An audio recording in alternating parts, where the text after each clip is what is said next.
Hi, everyone. Good evening. Welcome to today's Help Desk webinar. My name is Ami Sherson. I use she, her pronouns, and I'm the Associate Director of GAP Programs at Arts Business Collaborative. We're super excited to have everyone here today, and I have a little bit of a spiel before we get started. So the Help Desk program is an 8-week-long series designed to provide strategy and organizational recovery webinars, office hours, and individualized pro bono consulting for organizations and small businesses led by and serving communities of color. This webinar is being recorded and will be posted on the Arts Business Collaborative YouTube channel by next week, and we'll be sharing it out with you all. This year's Help Desk is brought to you thanks to the M&T Charitable Foundation, Hill Capital Partners, Amalgamated Bank, Empire State Development Corporation. If you're interested in applying for the ESD Small Business Pandemic Relief Grants, ABC provides free technical support, and you can learn more information and connect with us by either private messaging myself or emailing services at Arts Business Collaborative. And with that, I'm very excited to pass things off to my colleagues, Dr. Carolyn Pautz and Véronëque Ignace, who will be leading this webinar on research, strategy, action, strengthening foundations, visioning for the future. Take it away. Hi, good evening. My name is Dr. Carolyn Pautz. I am the Director of Research and Strategy here at Arts Business Collaborative. It's wonderful to be presenting. I think that this is a really important topic that nonprofits can engage in more and start to leverage to build out their organizations. Tonight, the focus is going to be on how you can incorporate research skills, maximizing your research staff that you may already have, to build the foundations of your organization and to really articulate a really strong, clear mission, vision, and strategy to both yourselves, that you can speak and from a place of really understanding where you sit in your field, as well as to peer organizations, funders, your audience, your clientele, your customers, and that it's really something that can be tailored to the needs of your organization in particular. So thank you for joining us tonight. And I would like to turn it over to my research partner so she can introduce herself as well. Hi, everyone. My name is Véronëque Ignace, and I'm working as the Associate Director of Research and Strategy at ABC. I'm super excited to be talking with you all today about this topic. I realize that there are just a handful of people joining us today. And so just given the time, I'd love to be able to hear from you all about who you are and why you are interested in being in this space, and perhaps as well, how you're doing your work currently.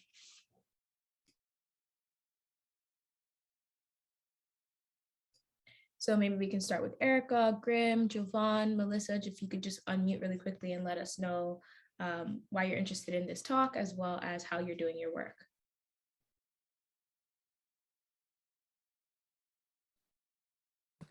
Hi there. This is Grim. I use they, them pronouns. I'm just trying to learn as much as possible, and a lot of the work that you all are doing is just really great. I've gotten so much out of attending all the office hours, and I'm just trying to soak in as much as I can. We are Grimalkin Records. It's like a mutual aid oriented record label, but we provide services to artists and build connections with other mutual aid organizations, and do some educational things as well. And we began the process of transitioning to 501c3, but we're also kind of looking into maybe getting a fiscal sponsor as well, just because it's so much to do and it's daunting. And I'm basically doing right now, we're sustaining the work that we're doing financially, except for paying for labor and staff. And so in order for me to continue doing this and being able to grow and have other people who would like to, help as well and be able to pay them for their labor, then we need to have, multiple funding sources and whatnot, and just go about forming things properly from the beginning correctly, and learning from you all how to go about that, because my understanding was that Kat started it on her own initially, and it's just so amazing what you all are doing now, it's also hopeful to us that it's possible, and just want to learn from you as much as possible. That's about it, really. Thank So you. I'm babbling now. No, thank you so much. Thank you so much. Anyone else, if we could just go right one after the other. I see you have your hand up, Jovan. Yeah, thank you for being here. My name is Javon Johnson, and currently in Atlanta, Georgia. I don't remember everything you asked of, but just a quick summary of why I'm here. I am starting a business, a co-working space for Black creatives and entrepreneurs to provide affordable co-working spaces so that they can grow and succeed. So thank you. Thank you. Welcome. Erica, Melissa.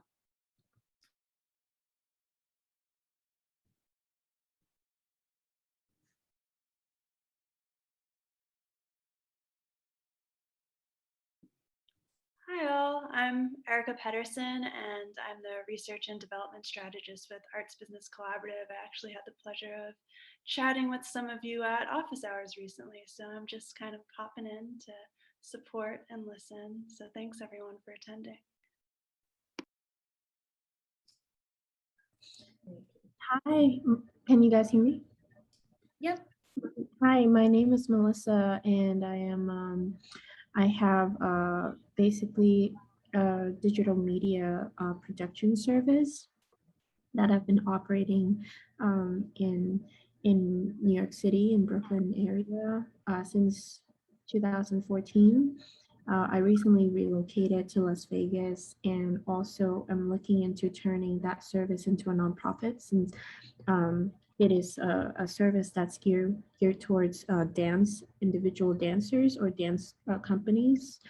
And I want to be able to provide a subsidized or free service for other nonprofits. So that's what I'm working on. Thank you so much. All right, so we are ready to jump in. So just a little bit of background about what we're expecting to talk about over the course of this call and this webinar is getting into the question of what your relationship is to research. So answering that for ourselves, and we hope to guide you to be able to answer that as well. Understanding the difference between having research as a skill set and what it means to do research in the field as a professional. There's a large spectrum of what it means to do research, and we want to be able to nuance that as part of this conversation.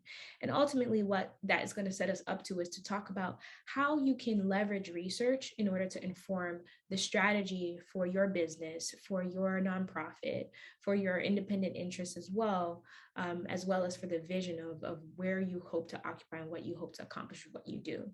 We don't assume that everyone has the same understanding of what a mission statement is and what a vision statement is. So we'll go a little bit over that as well. And then finally, we want to leave you with a little bit of a nugget, which is a visioning worksheet that you can all take home and work on some of the things that you shared already today. Next slide, please. So first, the question, what is your relationship to research? I would ask that you all take a minute to think a little bit about this. But as you do so, next slide, please, Ami.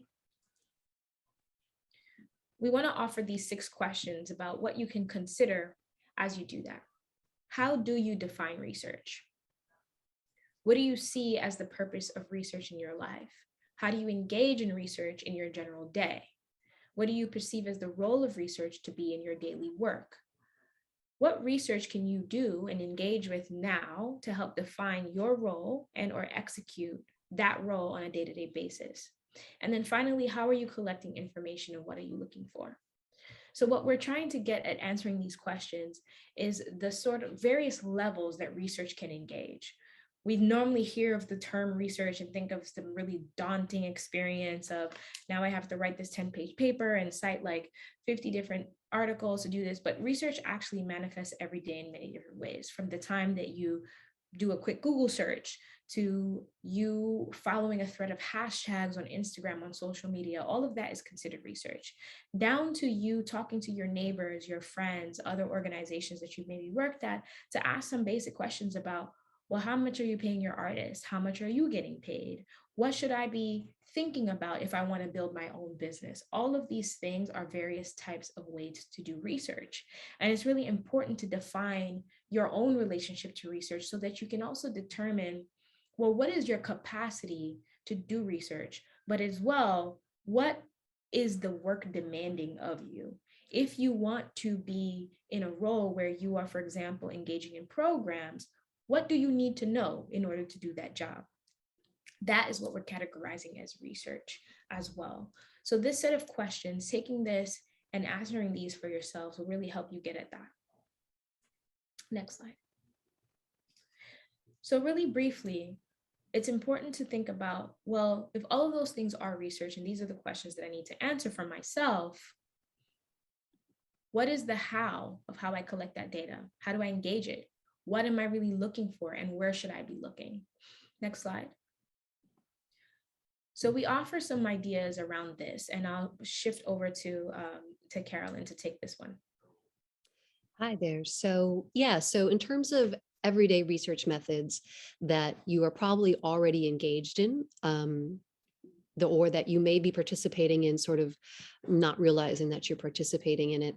Most of you are probably already doing data mining. So data mining can include everything from Google Analytics to surveys that you may have designed for programs you're already executing, or perhaps, so Jovan, I know that you're working in the real estate field, or you're going to be articulating with real estate. So perhaps you're looking at surveys around what is the success of co-working spaces in the particular geographic area that you're considering. There's existing published surveys around all of the fields of which each of you are participating in. Data mining can include rubrics that touch on demographics, that touch on priorities. So that's one example of it. And data mining is really valuable because it's going to give you statistical information, but it's also going to help start to pique your interest and give you cues about other areas that you want to look in, because perhaps you're seeing holes in that data that's not answering the questions you need answered, or it's really impactful data and it's guiding you to new questions and leading to new thoughts around the work that you're considering doing as part of your organization, be it for-profit or nonprofit. Textual analysis. This is the one that seems very boring, and everyone assumes that you have to be engaged in a formal academic program to be pursuing, or to be utilizing, or to be in journalism or in a research field. But the truth is we are all reading articles on a daily basis, be those in sort of daily journals that we can get to, ProPublica or whatever else. But I strongly encourage each of you to become aware of the professional journals related to the industries that you work in. Nonprofit Quarterly may be a great resource for mission-driven nonprofits, but it may not be the best resource for a for-profit that's functioning as a fiscal sponsor for right now. There's, and obviously, like, we can talk about the real estate sections of larger newspapers and how valuable those can be, but really encourage you to start to look for the professional journals that identify with your industry, because of the fact that what's going on in those journals, people are driven to publish, which means that they're driven to provide you with really the latest information on best practices, on the direction of industries, on interventions that are taking place, on what hasn't been working. And so that way you don't have to go through that struggle by yourself in practice, that you can start to think about what people have learned and how you can start to incorporate that now by other professionals in your field. It's also going to expose you to other professionals that you may want to network with, and help you to, again, guide you in where do you sit, where does your organization or your business sit, and what are its unique strengths compared to what you're starting to read and learn about. Speeches, rereading speeches is actually really valuable. Public speaking events, when you get to read through the transcriptions of them, can really cue you into what experts who've come forward to share information on your industries have had to say. Study guides, manuals on specific areas, or what researchers sort of term areas of discourse. So basically, areas of discourse, I would say, for the person who just wants to use it as a research skill, would be saying, identify sort of the three main areas of information that you need to have a deep understanding of, and then understand how they articulate with one another.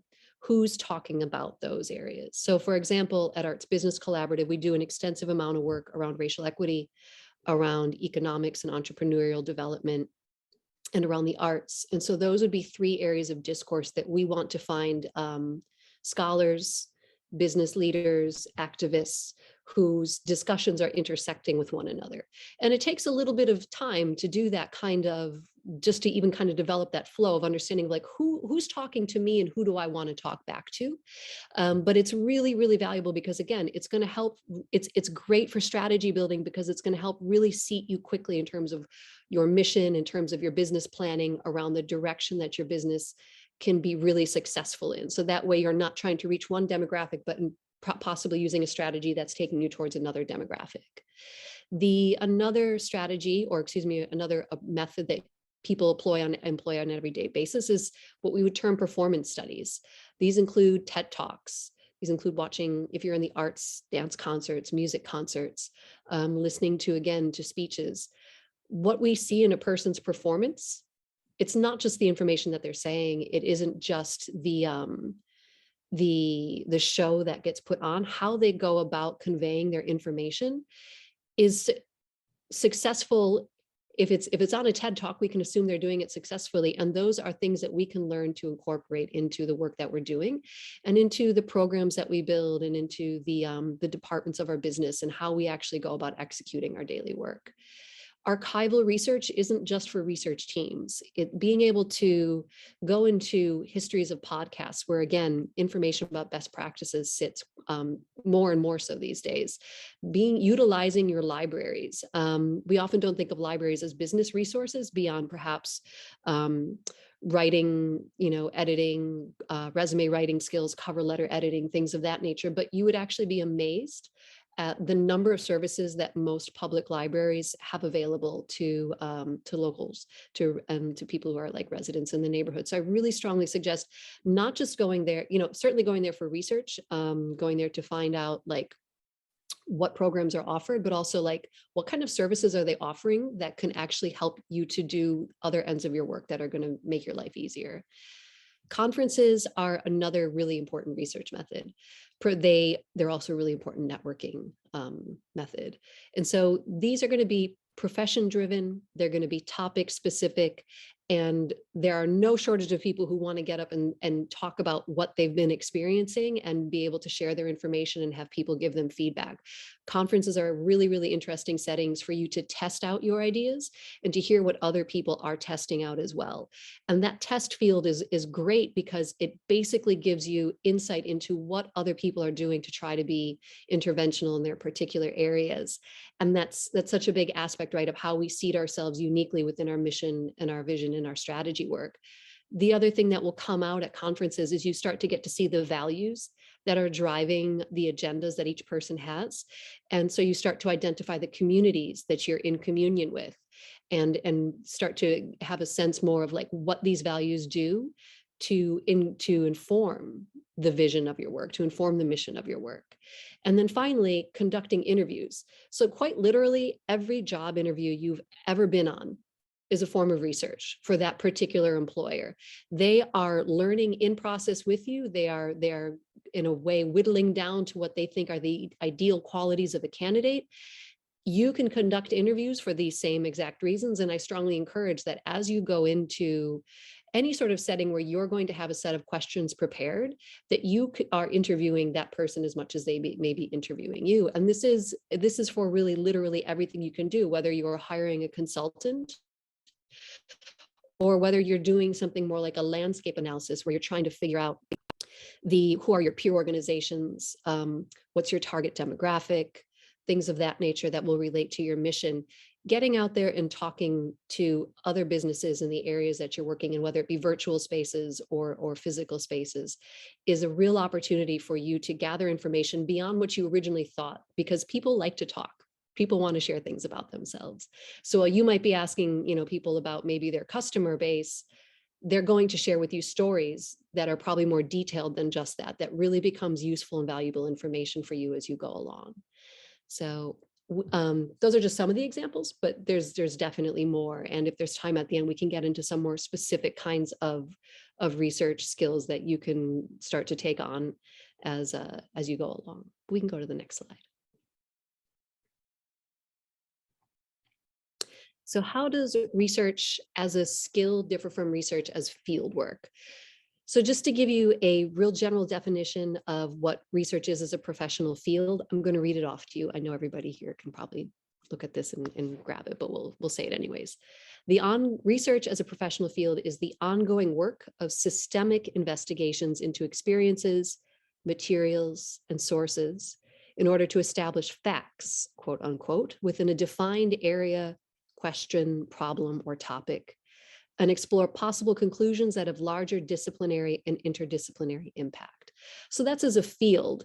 What you can take from this for yourself is that you can identify problems, you can identify specific topics, and you can identify specific questions and start to ask yourself, what is the key information that I know I need to collect in order to be able to address these?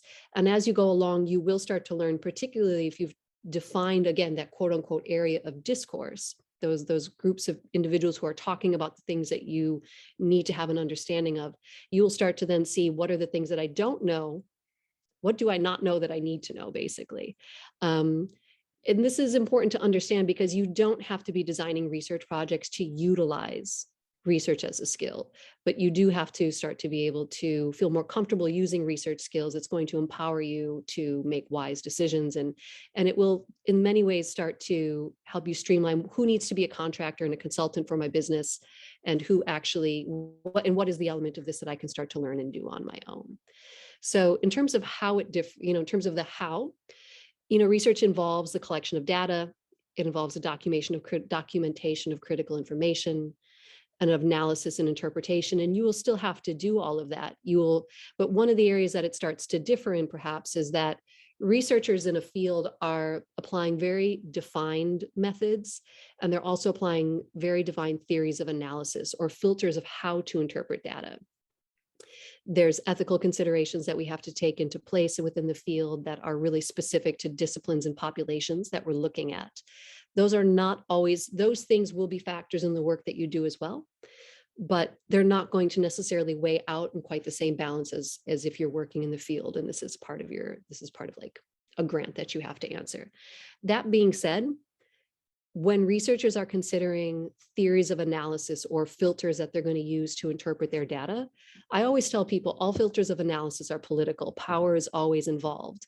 And part of identifying your mission statement and part of understanding the strategies that you're going to take to achieve your work are also political. So understanding your personal politics and where you're coming from and what the politics of your organization are going to be is really valuable, actually, in terms of foundational work that you're going to have to identify in order to really get the planning phase along the way. Oh, I was going to say one more thing about that slide. Sorry, it's a long slide. It's always a long slide. So part of the reason these differ is because the goal of research as a field is to deeply explore histories, cause and effect relationships, and relationships between systems and individuals.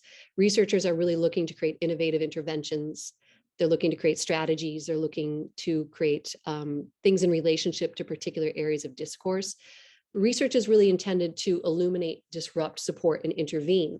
These are all things that you are doing as business leaders as well. You don't, again, it's not necessarily taking it on the same scale, but these are things that will come through in your mission and vision statement if you can really take the time to hone that and make it strong and utilize the data that you've collected to seat yourself, both in a unique way, but also that demonstrates your touch points with the other areas that you work in. So now we can go to the next slide. Thank you. So how research informs strategy and vision. So I just want to note that the next few slides that we're going to set out help to establish what a mission and a vision is and how research can be used to gather information that's going to help you refine your service area, help you identify peer organizations, help you to understand your unique strengths. I strongly encourage you to plan from a place of what your strengths are, not just from a place of what your weaknesses are and what you're trying to plug holes in. Your strengths are your strengths for a reason, so leverage those. We'll also help to talk about mission and vision in order to help flesh out the values that drive your work. and inform your organizational infrastructure, because those two will ultimately be related. We always start with mission, vision, strategy, and then that informs our organizational structure. Ultimately, while what's driven you here to found your organization is undoubtedly driven by a need that you've identified, research as a skill is going to help to tease out your relationship to your broader field of practice. And as you develop your own understanding of your organization, your mission and your vision and planning are going to strengthen, or your mission and vision planning as a process are going to become stronger, which is going to help donors. It's going to help peer organizations. It's going to help potential employees that you desire to identify, your clientele, the communities you want to work with, your customer base. It's going to help all of those individuals and those groups understand who you are as well. And that's what's really going to bring you out. People need to understand who you are in order to be able to work with you. So, and we go to the next one. So with that, I'm going to take just a brief pause to see if we have any questions. And you're welcome to unmute or put them in the chat.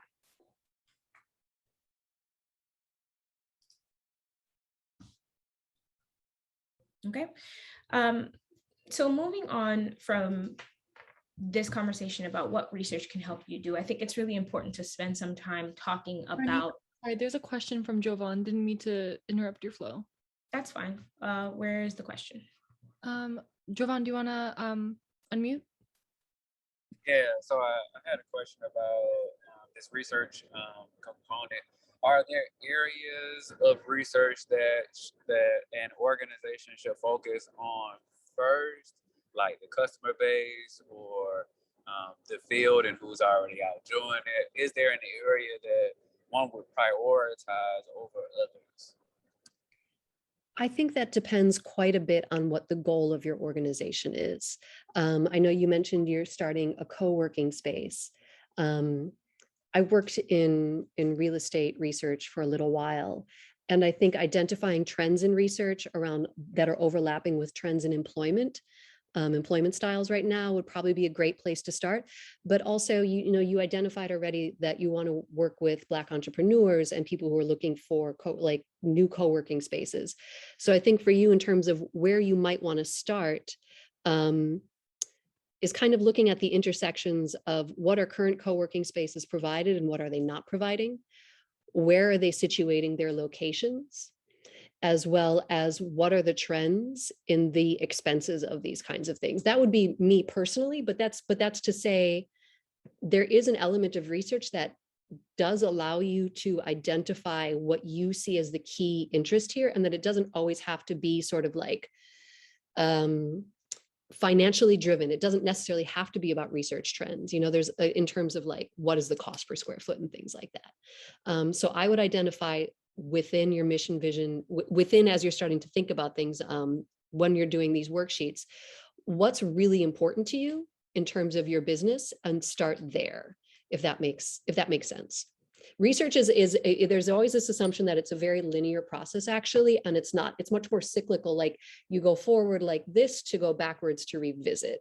But those would be the areas that I might recommend. But again, I think identifying what you really see as like the crux of what makes this an important project to you, what makes this an important business for you to be launching, as a place to start your work. And then it's going to kind of branch out and take you into a variety of other areas. And you're going to go, you know what else I need to know over here as well. I would also say, though, a landscape analysis, because your business is so tied to physical space. So.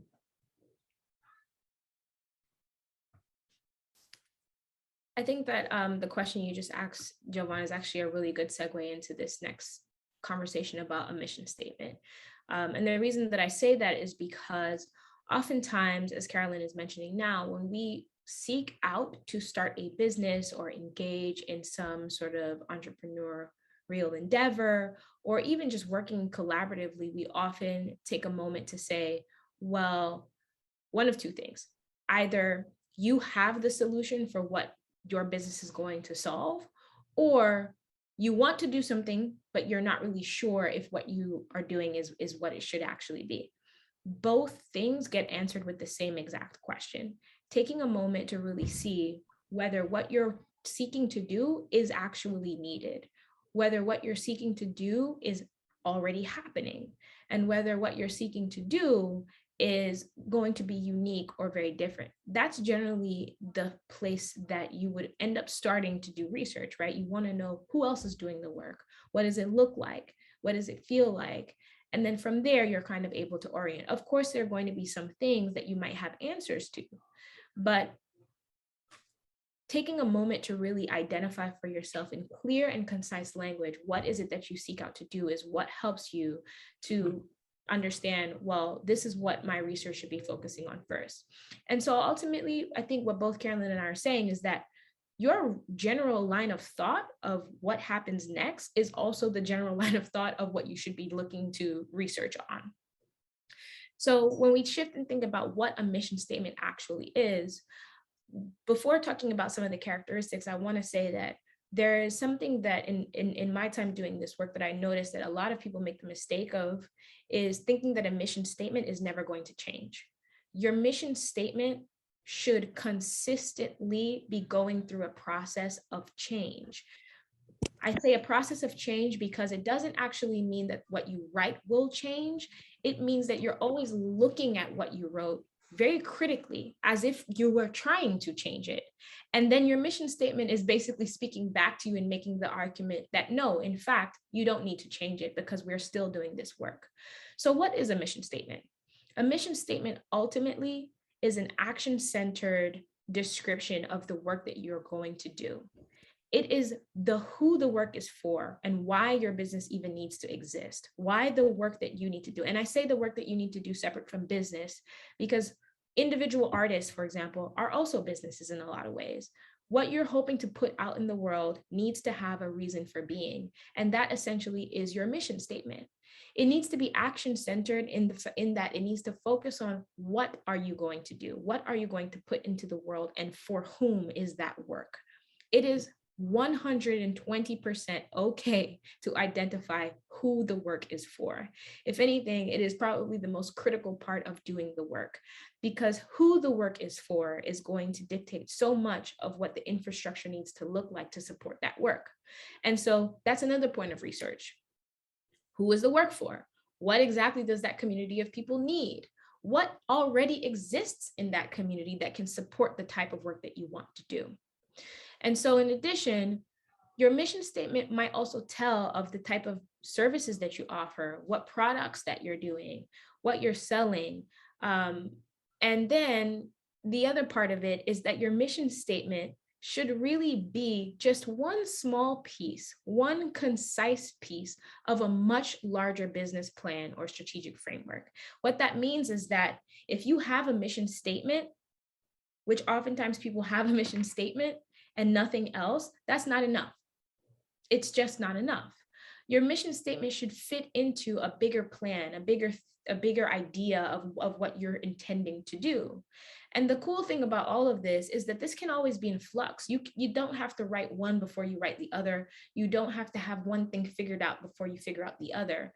And so the part of having a mission statement is intended by nature to be dynamic. It's intended to be that way, especially in the spaces of art, especially in the spaces of, working with creatives, because the populations of people that we're working with are also dynamic in so many ways. And so much of what we experience is really dependent on the socio-political moment. It's dependent on the type of things that are happening around us.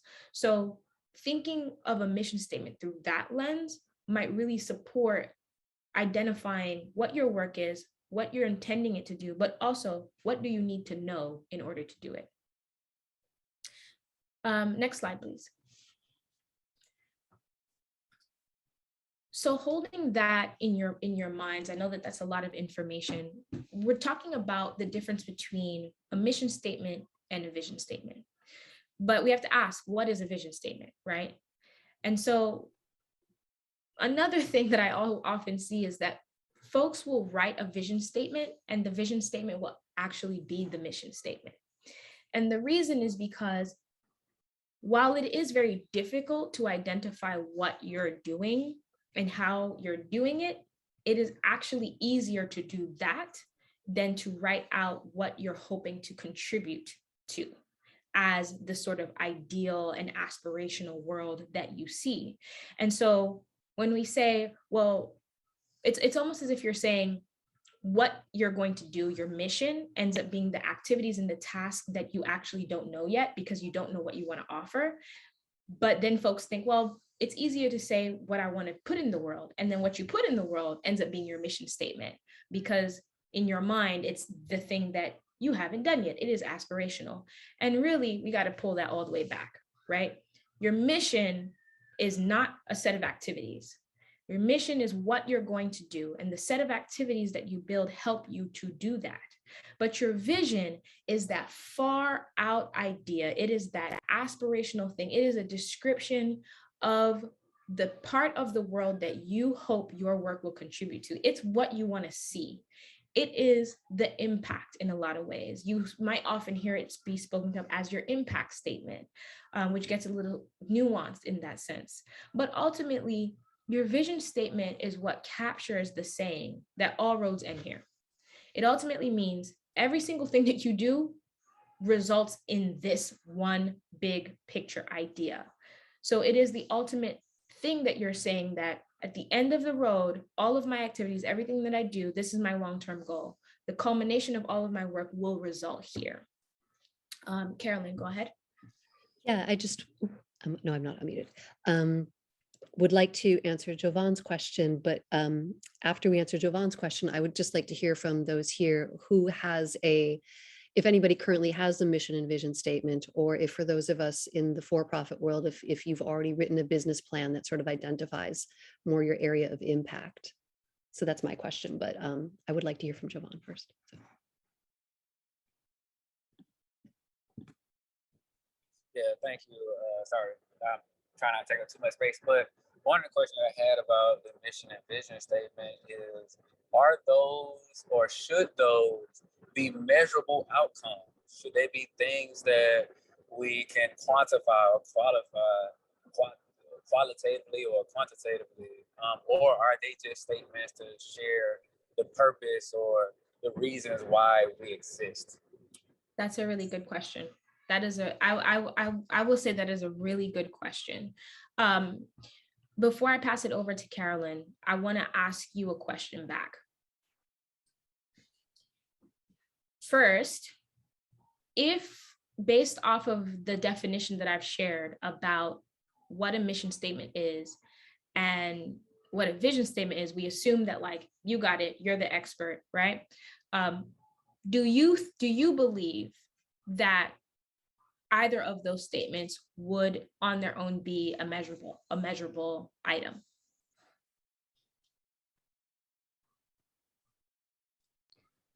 That's a good question, and I think it's dependent on the language that's used in those statements. You know, when we talk about success, is what is success, and how do you define it, and what are criteria for those? But if you don't use that language, then there's nothing.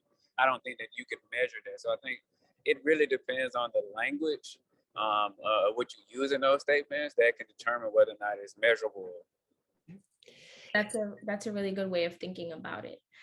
Pushing the fold a little bit again, your vision statement is meant, because we're on this slide, right, is meant to be this long-term thing that you don't know, haven't seen, but you know you want to put into the world, right?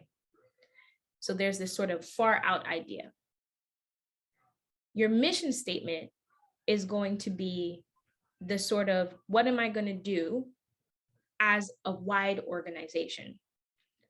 So if you're thinking about it from that framework, your mission statement and your vision statement are not things that you measure. But as you said, Jovan, depending on the language that you use, you will be able to craft all of the things that need to happen in your organization that will be measurable. Those things will be things that have to be set on a timeline and measured. So I want us to try to think about it that way over the course of this presentation. Go ahead, Carolyn. No, I was going to say exactly that ultimately the mission statement is identifying that you believe there are actionable things that you can do to achieve your vision. So there will be spaces for you to measure impact. The spaces that you choose to measure as impact are going to be benchmarks that you set out along a time frame.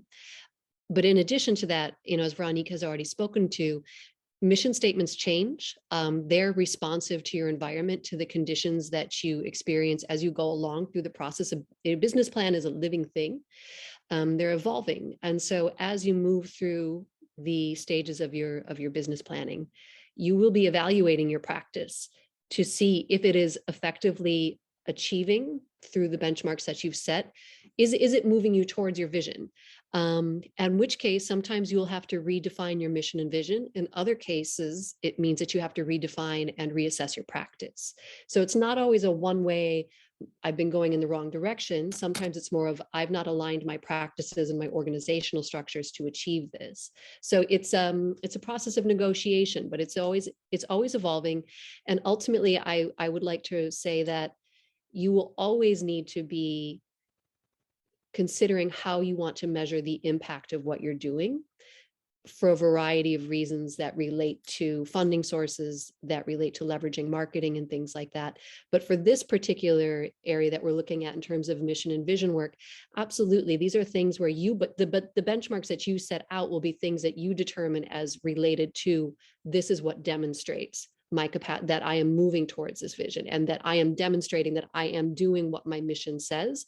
And these are the ways that I can identify that. And if it is murky to you and you're like, and qualitative and quantitative are equal footing, because not everything in the world is going to show up as hard data, but that just to say that, yes, it sometimes it's going to be sort of amorphous and murky. But if you can say that you identify how this is like facilitating what you're achieving, that is a way to measure impact as well. It's not always going to be like profit. It's not always going to be customer faces that are coming in. It's not always going to be touch points with specific things. So yeah, but yeah, you should be able to ultimately measure it. If you can't measure, when I say measure, if you can't identify aspects of the mission, be them qualitative or quantitative, then I think that you need to, not you personally, I'm not speaking to you personally, proverbial you, third person. But I think that then there needs to be a reassessment of what does the practice, what does the vehicle look like, and are the values in line with the other areas? So, I would add to that thought, Carolyn, because I think that's really important. The difference between what that point of measurement looks like for a for-profit industry versus what it might look like for a nonprofit industry, right? These things are always in flux, but in the sense that we can say, well, I can rewrite my mission and my vision statement, right? In the case of a nonprofit, it's a really interesting thing because nonprofits are meant to occupy a particular space. They're meant to address a solution, a problem, and then once that problem is addressed, they are technically meant to not exist anymore in a lot of ways, right? However, that's not necessarily the case of how it works in practice. And so what that means is that determining what the vision of an organization that is a nonprofit is really requires some thinking, because if you are a nonprofit organization and have to consistently finesse your vision so that you're almost always relevant in the business structure that you are, that's also a really interesting practice and also something to think about. But in that sense, I would come back to the, to the information that Carolyn shared earlier, which is really getting clear on who's occupying what space based off of my business structure as well, not just based off who's doing the work, but if I am a nonprofit organization, how are other nonprofit organizations aligning themselves? What really are they responding to as the trigger for why they need to exist? Is it the question of inequity? Is it the question of like people's experiences? Or is it the question of philanthropy and how money is distributed? Is it some other type of question? Recognizing how you're existing in response to what helps you to determine how to write these statements, but then also what that means for how you execute and then how you measure that impact. The for-profit space is a little bit different because there's a little bit more space to change the direction that you're going in and to also change why you exist as a result of that direction, right?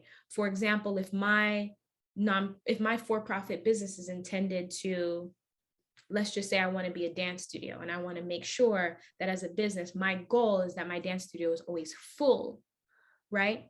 what I'm responding to in that sense is not necessarily a particular need other than just access to space. And so access to space offers a really wide net for me to think about, well, what is the direction that my business wants to go in, and how do I move that? And there's a little bit more flexibility in me doing that. The question of having research to support how I decide is still there, but the part of it that is an identity crisis when you are rewriting your mission, your vision is a little bit less relevant in that space. And so that's what I'm hoping to articulate there. But either way, the scaffold that we're describing is that your mission occupies one space, your vision occupies one space, and these are both built on the foundations of something that we're not touching in this presentation, which are your values. And then from there, this is how you can spend the time to really think about, well, what do I actually need to do? And then how do I know if what I'm doing is working and getting me towards these, both the mission and the vision? So that being said, we want to move into a little bit of an exercise, and I think this is going to work out very nicely because of the number of people here. Before we do that, Javon, I'll let you ask another question. And Ami, you can go ahead and pull up this slide as well, still on the screen. And if anyone else has any other questions about those items, we should dig into them now as well. Go ahead, Javon. Sorry, I forgot to just lower my hand. My bad. Okay. I just wanted to ask real quick, if people could pop in the chat box whether or not they have an existing business plan or an existing mission and vision statement for themselves. And you can just say yes or no. And that'll help us kind of assess, like, because we kind of wanted to do a little bit of exercise here, but where we can take the exercise. And then I think at the end, we also have some time to go over some particulars of research approaches that everyone can use. Jovan has one. Melissa or Grim, do either of you?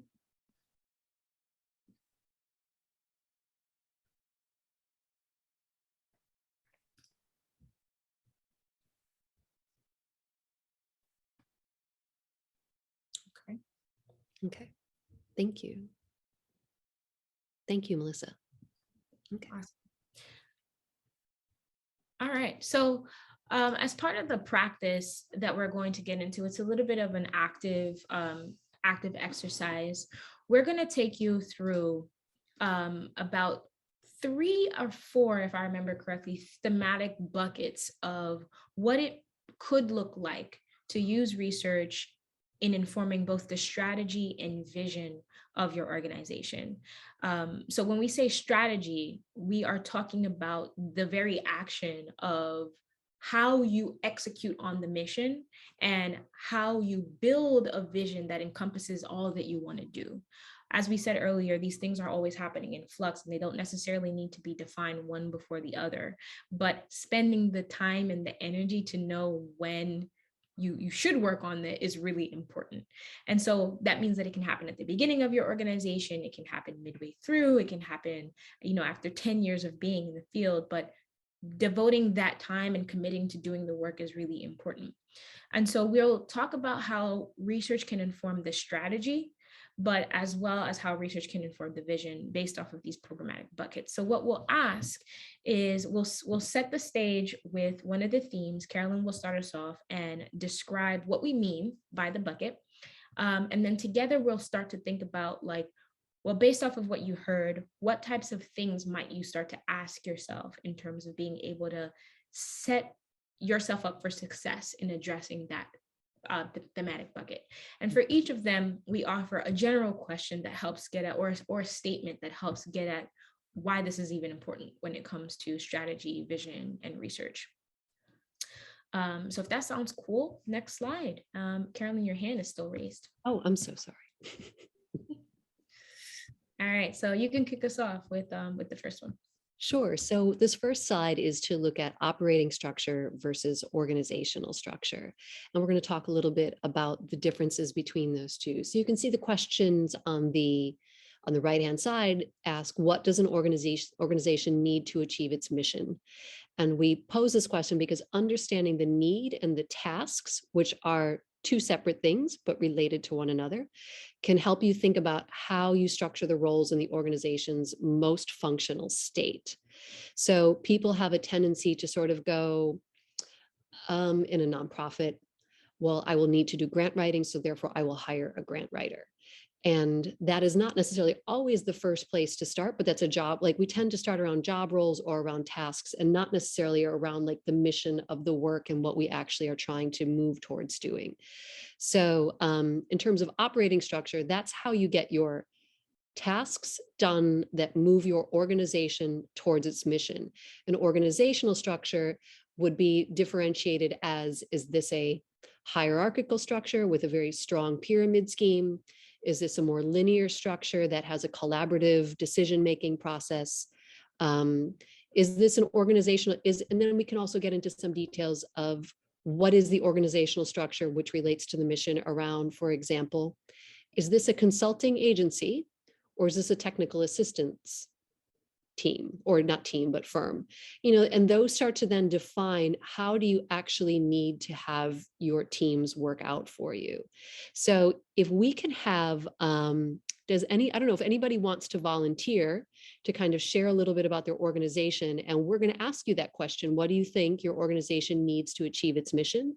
And then ask you a little bit about how you're currently structuring it right now, and to determine if that's the most functional format for you to have the overall team work in. Anyone want to volunteer? You can totally raise your hand to do it if you want.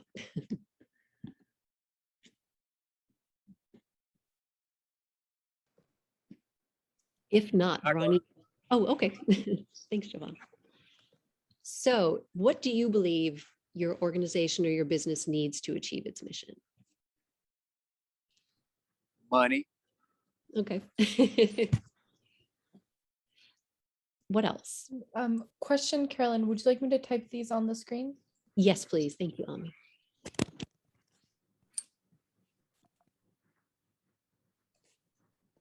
You still waiting on me? Yeah, anything else? Yeah, resources, and I just, I don't know how we would define that, because I think money is a resource, but okay. How about when we talk about an organization needing to achieve its mission, how about in terms of like, how are you achieving your either your client or your audience or your customer outreach and it can be defined as marketing for some, but it's not always marketing. Sometimes there are other structures, but considering, do you have structures in place to reach the audience that you need to be reaching? Would be something I might consider. Yeah, not currently, but yeah, I mean, I would need a marketer. Okay, great.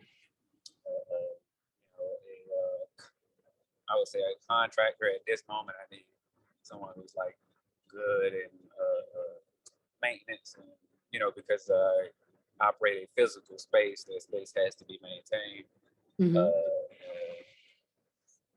Yeah, that's all I can think about. I mean, and clients, customers, word of mouth, I guess.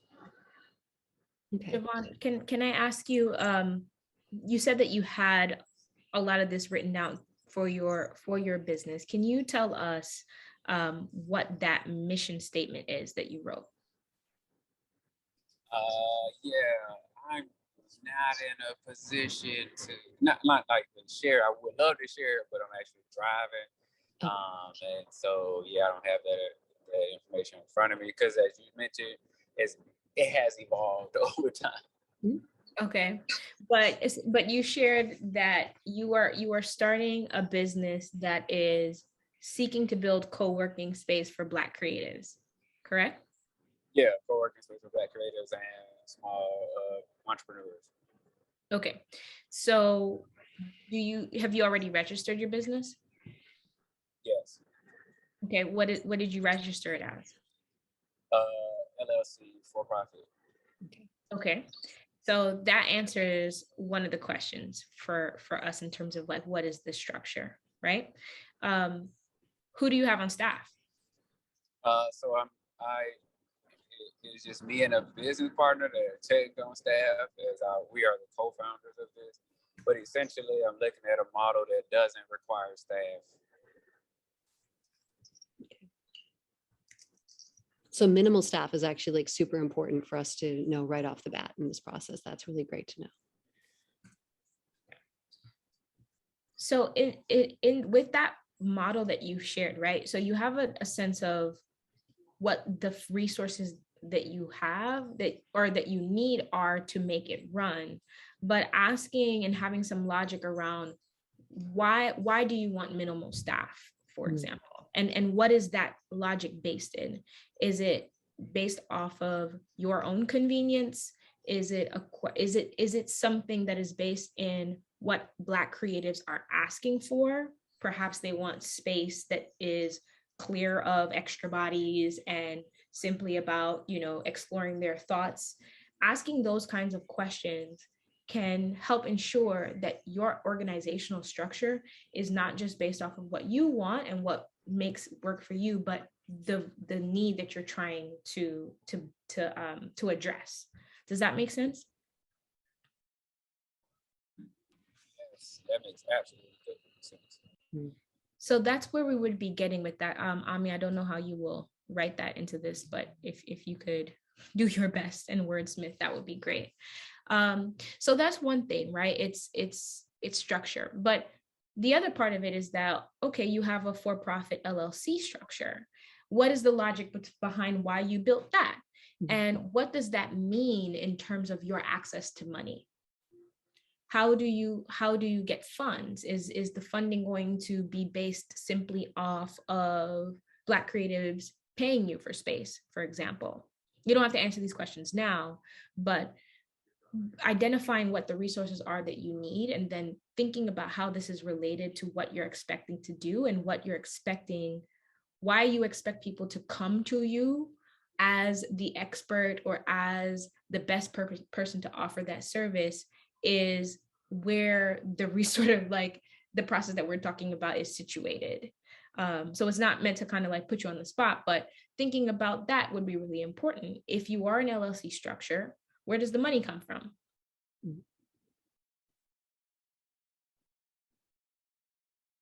You don't have to answer the question, but do you have any about what we're saying? Okay, yeah, I thought that was a like rhetorical question. I mean, very good question, but I didn't know you really wanted to answer to it. So. No, you don't have to answer it actually, but just do you have any thoughts about what we're framing for you in that sense? Oh yeah, these are questions that are answered already in the business plan. Most of what you answered the questions that you're asking me already. So yeah, these are answered in the business plan structure document. Awesome. And then also with that, for the other folks on the call, if I was thinking about what it would mean to continuously come back to why those decisions are important, right? It's thinking about, well, what were the fruits of doing research on Black creatives' access to space and cash flows? How much money can they pay for space, or how much money have they been paying for space on average? Who are they paying it to? And what does it maybe mean that they're now paying it to your space? Do you offer it at the same price? Do you offer it as more expensive, less expensive? What does it mean for your bottom line when it comes to finances? Those are things that you would want to be able to answer for yourself and justify. And so that's sort of the thinking that we would expect to engage with when we're talking about operating structure and organizational structure. All right, let's move on to the next bucket. And I think Melissa volunteered as well. So Melissa, if you could hop on with us for programmatic structure and tell us a little bit about, if you could just repeat for us what your business is hoping to do. So my business is hoping to offer a subsidized or free, let me go back to my new website description. I recently revisited it. It's subsidized digital media production and creative direction for art, healing, and activism work through cinematography, photography, graphic design, web design, marketing, and branding strategizing. Okay. All right. Also mind putting that in the chat box as well. Thank you so much. It's a great mission. I just did not catch all of it. I'm sorry. It's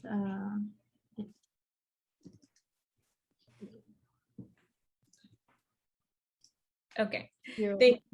So when we talk about programmatic infrastructure, I'm not necessarily sure if this bucket applies so much, but what we are generally trying to get at is how defining programmatic structures for any business can help to support the growth of your organization, your community, your institution, or any contributors that you're working with, really. The idea here is that how does really getting clear about what the outputs of your business are actually support the people who are intended to participate in those outputs?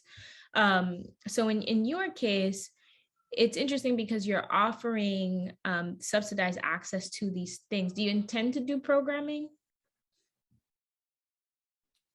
Can you define programming for me? Yes. Yeah, that is a good question. Carolyn, what is the most synthesized way that we could do this for this exercise?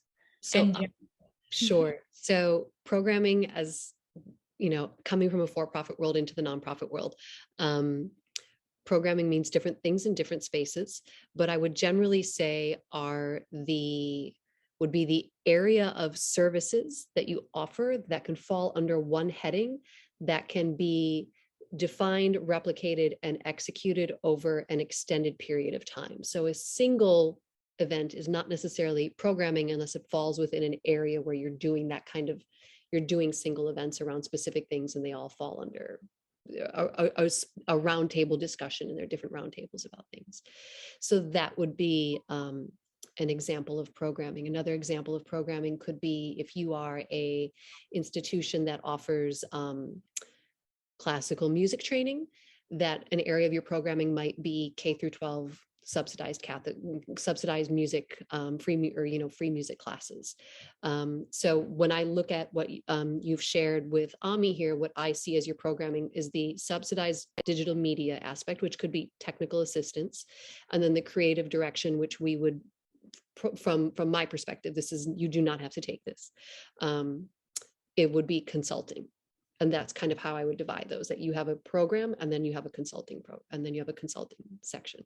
Yes, that's correct. Yeah, that's basically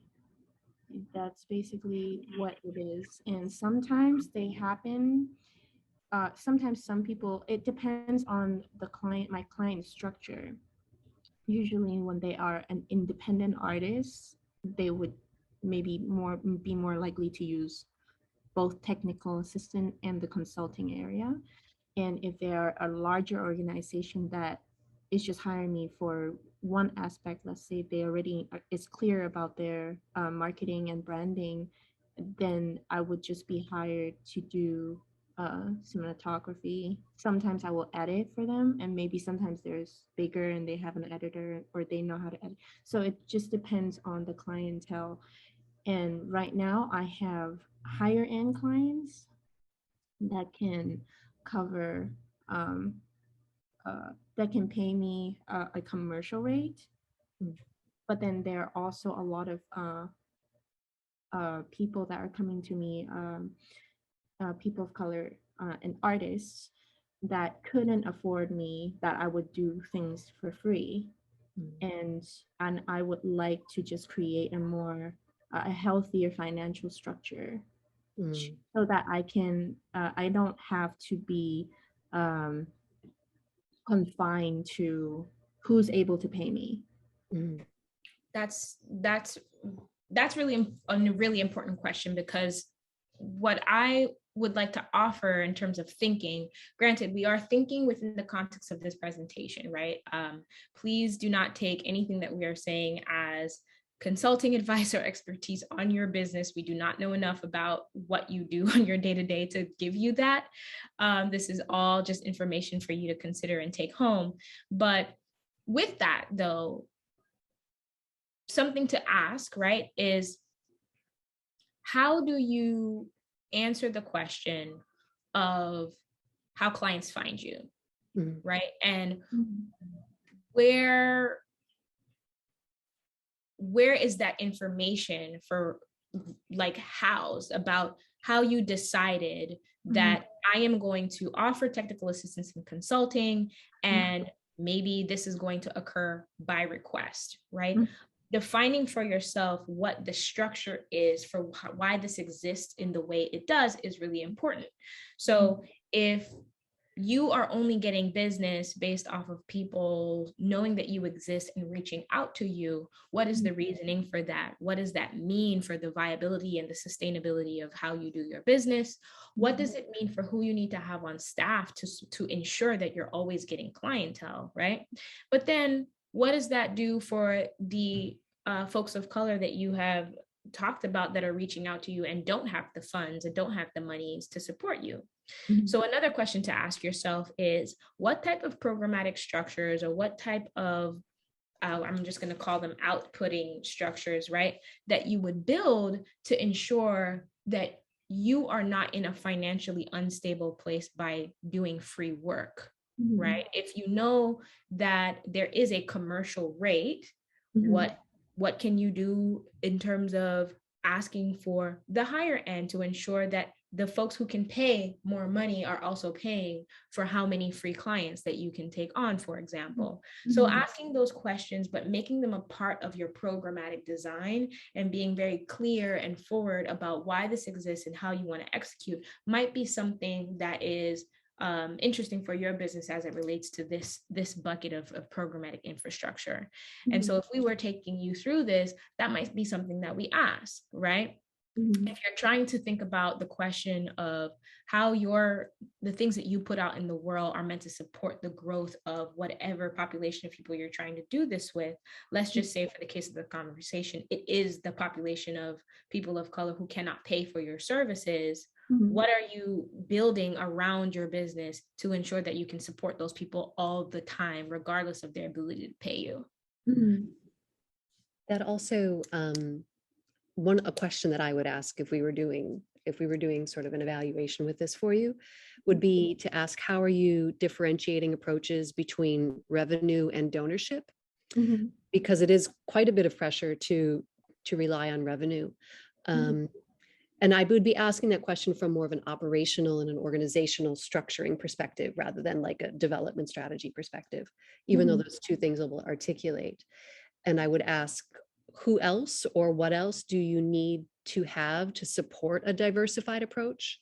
And then what does that mean for your organizational structure and who you may need to be partnering with, whether it is a peer-to-peer partnership or a consulting contractor partnership or a part-time employee or an intern, but what kind of structural supports do you need in place to be able to execute a diversified approach if that was something that you wanted to have? But those would be, and then those things we would relate back to the mission and vision work of how does this move me towards the vision, and am I executing the hiring process, and is this sort of diversified approach in alignment with that vision I want to achieve? So thank you so much, Melissa. So just keeping in mind time, let's all move on to the next bucket, the final bucket. I don't want to put you on the spot, Grim, but are you down for volunteering? Sure. Okay, all right. We're gonna jump into it. So Grim, this one is a really interesting one because we call it getting to the next level and vision.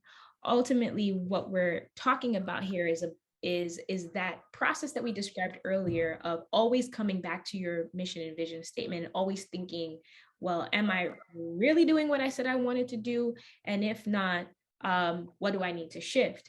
And so what we're asking here is, what is the current and future impact of the work that you do within your community, within your industry, and within your field? So what this is asking is that we're continuously contextualizing ourselves within a wider framework, right? We don't exist in a silo. You don't just do the work that you do, Melissa, by yourself in a bubble, right? Other folks are doing it how are you situating yourself there? Likewise, Javon, you're not the only co-working space.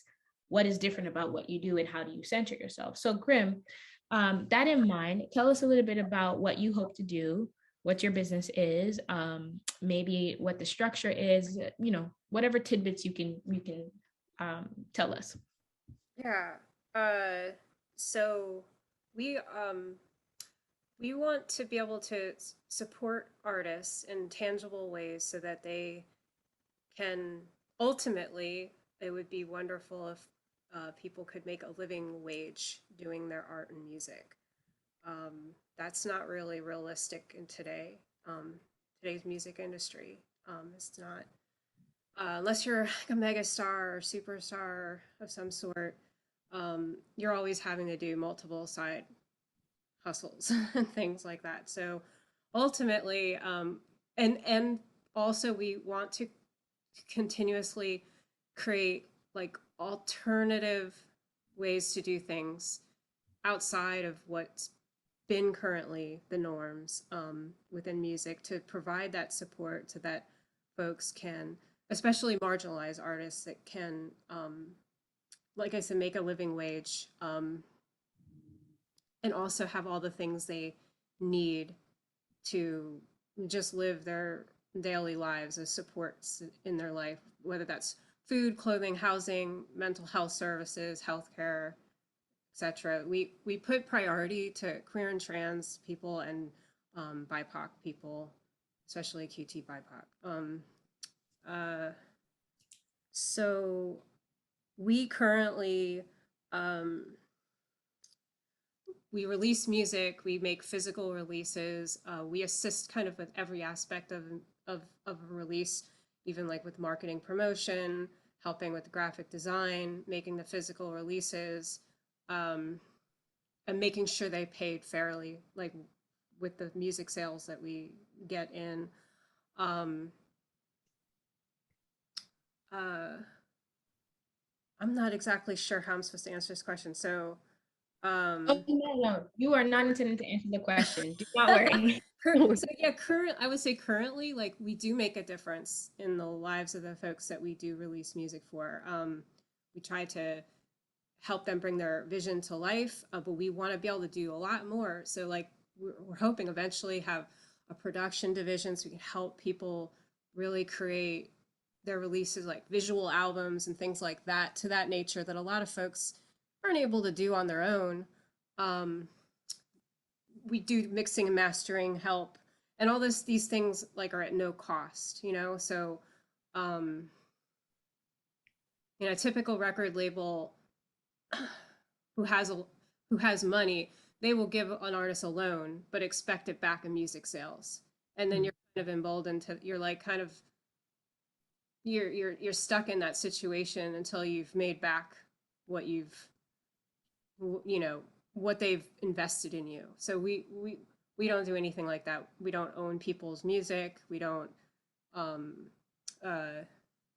then the other aspect is connecting them with resources that they need. So like, we constantly need to be continuously building relationships with positive relationships with our communities, our artists, our other mutual aid organizations. And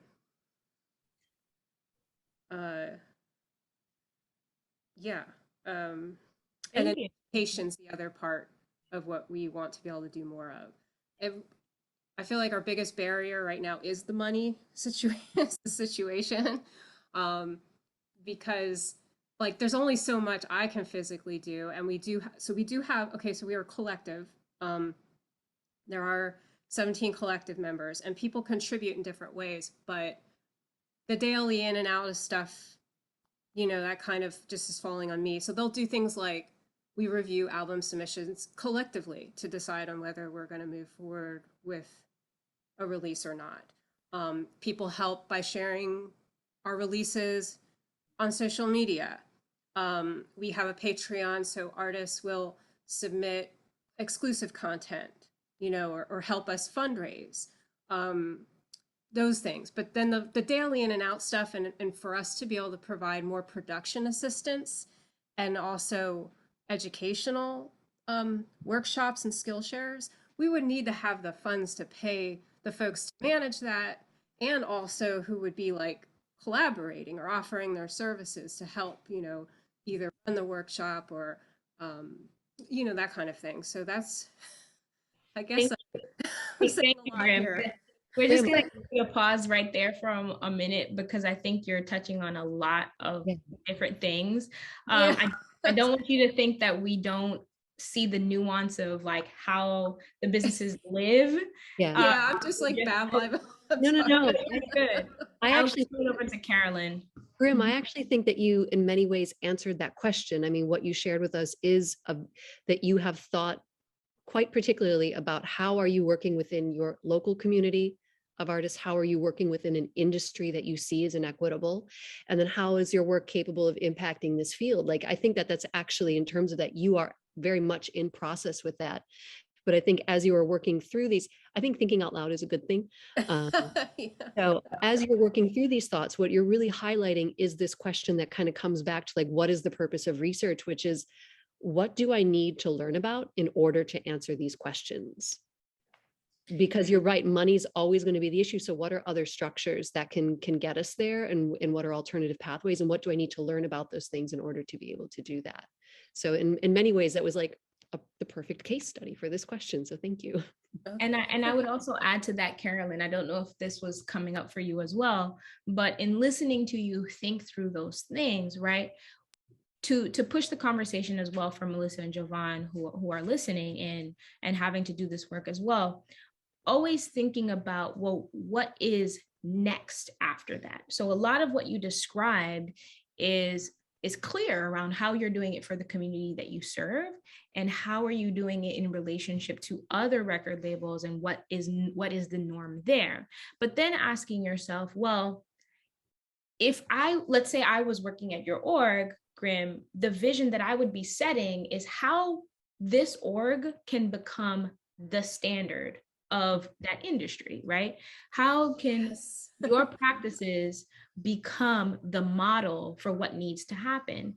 And so in that case, to keep in line with this thematic bucket of getting to the next level in vision, right? You're using the research and the examples that Carolyn just talked about to answer that question for yourself, but to also say, well, who is making the decisions in this industry, and how do we make sure that they are privy to the types of practices that we're executing?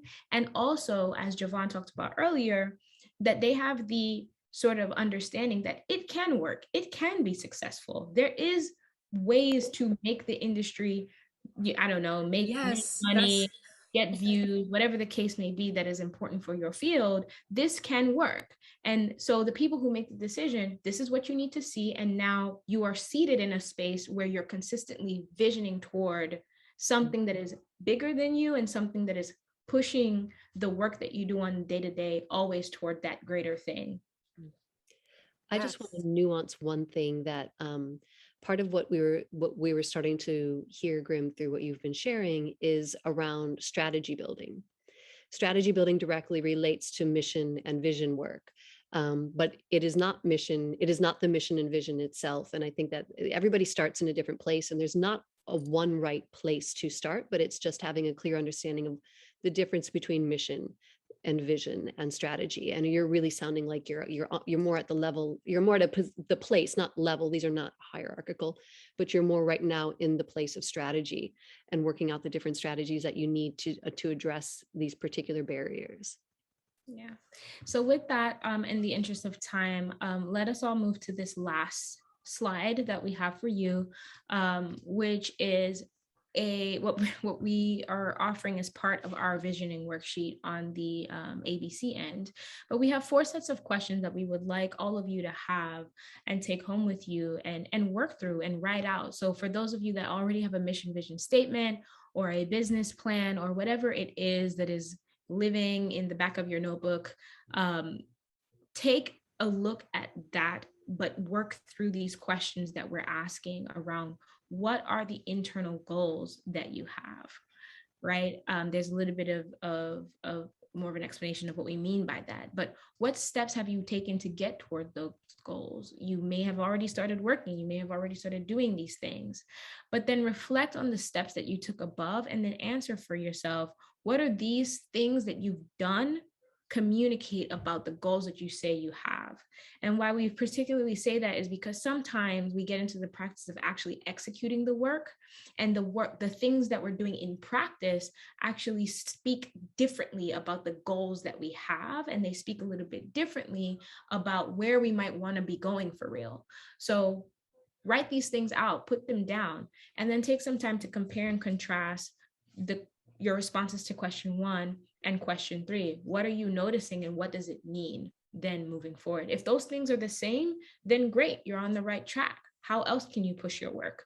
But if they're not the same, spend some time really thinking about the question that Carolyn is asking now. What does it mean to strategize around your mission and vision? What does it mean to think about what's next and the when of what is next? Any final thoughts, Carolyn? No, I think that really is kind of the perfect summation for this, regarding the fact that this is sort of we really work a lot through the lens that things are ecosystems. And so that these things are articulating, it's not that you have one foundation and that the other lays perfectly on top of it.